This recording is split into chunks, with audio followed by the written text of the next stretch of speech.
why on earth are religious groups so concerned about this? Have you ever wondered that? Well, the answer is that they really weren't until 1978. Did you know this? That in the 1970s, after Roe v. Wade became law in 1971, the Southern Baptist Convention, the most conservative evangelical group in the United States, passed 4 resolutions in favor of a person's right to choose. Did you know this? In the 1970s, the Southern Baptist Convention was in favor of a person's right to choose. Here's what happened.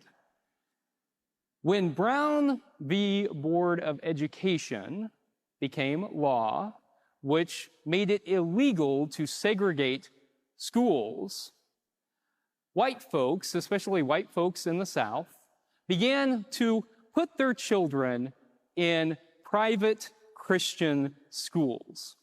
They were called segregation academies. And that way, their good little white children didn't have to learn with children of color.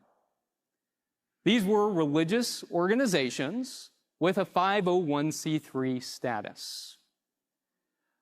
Eventually, that was ruled unconstitutional under the Nixon administration, and any school that was doing this would lose its 501c3 status.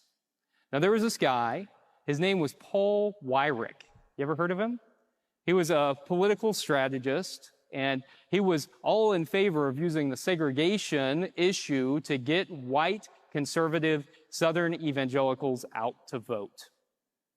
When it turned out that segregation could no longer be the issue to get those folks out to vote, he started looking for another issue.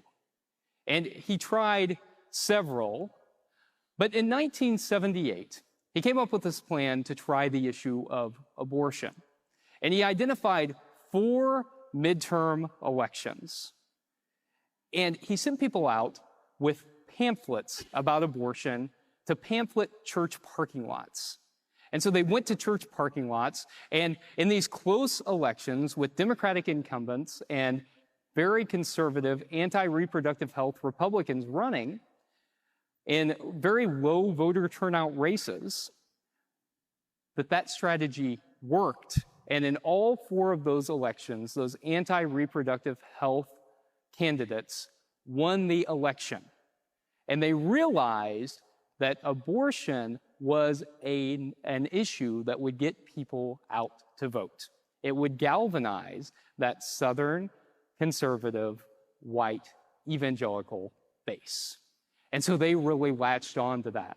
Jerry Falwell, by his own admission, didn't preach about abortion for years after Roe v. Wade became law. But in 1978, Paul Weyrich recognized that this was the issue, and so he helped Jerry Falwell found the moral majority. In fact, Paul Weyrich coined the term moral majority.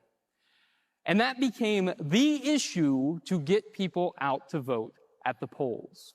What's abortion really about? It's really about racism. That's what it's about. That racism was no longer an acceptable cause to rally around to get people to the polls. Because being anti-reproductive health simply isn't biblical and it isn't faithful.